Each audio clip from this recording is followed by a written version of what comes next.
Shalom Bapak Ibu yang terkasih di dalam Tuhan. Kebenaran pada saat ini berjudul Alat dalam Tangan Tuhan. Bapak Ibu, Tuhan tidak menghendaki dan Tuhan tidak merencanakan satupun dari kita menjadi gagal. Allah memiliki rancangan atas setiap individu, atas setiap kita.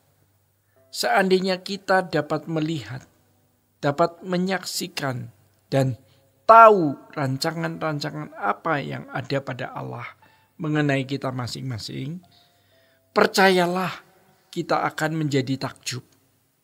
Kita akan terpesona betapa indahnya rancangan Allah tersebut dan betapa sempurnanya.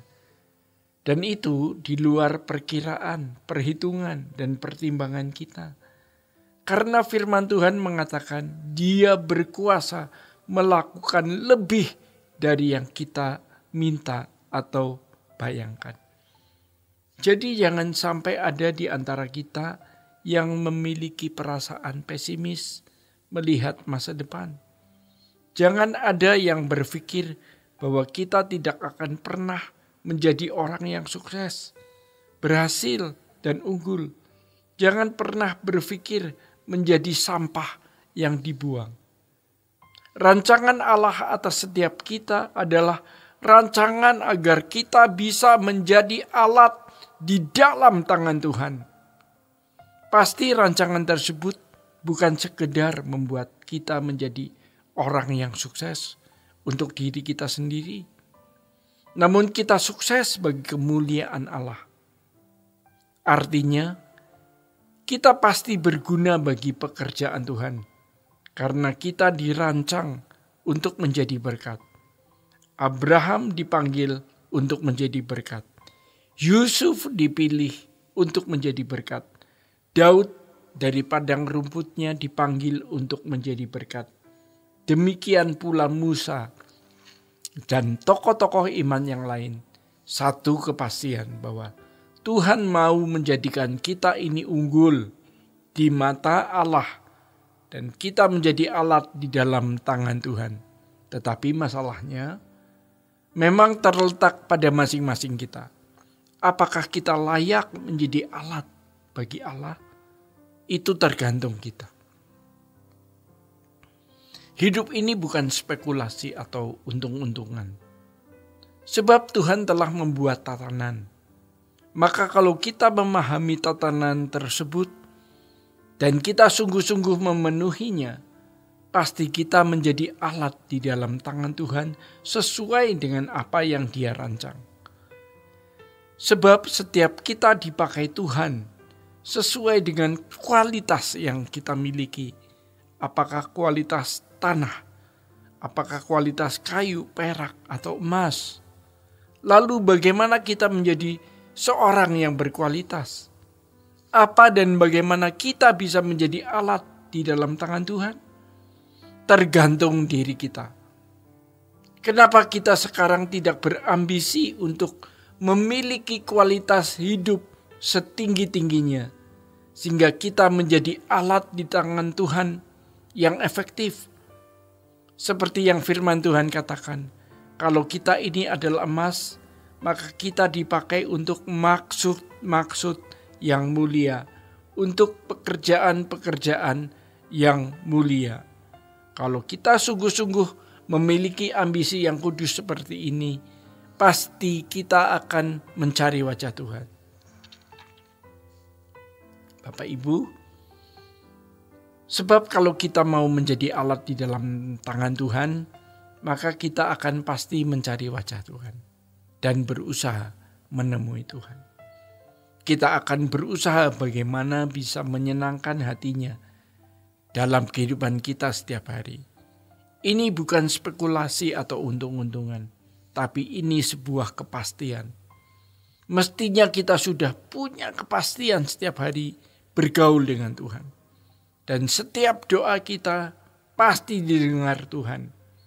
Kalau kita setiap hari berjalan dengan Tuhan, sungguh-sungguh berusaha untuk melakukan yang Dia kehendaki, menyenangkan hatinya, maka kita boleh yakin bahwa Tuhan pasti menyertai kita. Yakin bahwa Tuhan pasti mengurapi karena Allah memang menghendaki demikian. Tetapi kalau kita tidak menyenangkan Tuhan setiap hari, tidak hidup di dalam keberkenanan di hadapan Tuhan, maka Tuhan tidak bisa mengurapi kita. Walaupun ini untuk kepentingan Tuhan, tapi Tuhan tidak bisa menyangkali hukum dan tatanannya. Ia menghendaki kita kudus seperti Dia kudus. Kalau kualitas diri kita rendah, tidak mungkin Tuhan mau memakainya untuk pekerjaannya yang mulia.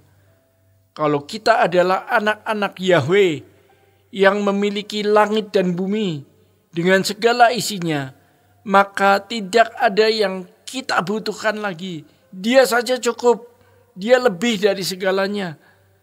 Tidak ada yang kita takuti, tidak ada. Tapi hal itu juga membuat kita menjadi takut dan hormat akan Allah.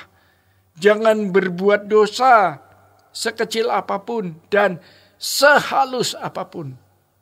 Warisan yang kita peroleh adalah kerajaan kekal bersama Tuhan Yesus. Ini luar biasa. Dunia menjadi pudar keindahannya di mata kita. Maka kita harus mengerjakan pekerjaan Dia yang mengutus kita selama masih siang.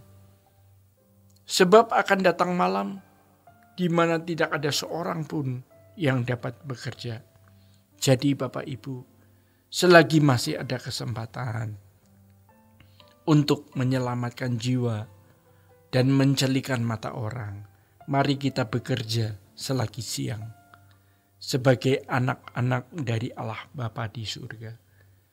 Jadi penghayatan bahwa kita anak Allah harus kita tangkap dengan satu dimensi hidup yang telah kita mesti miliki.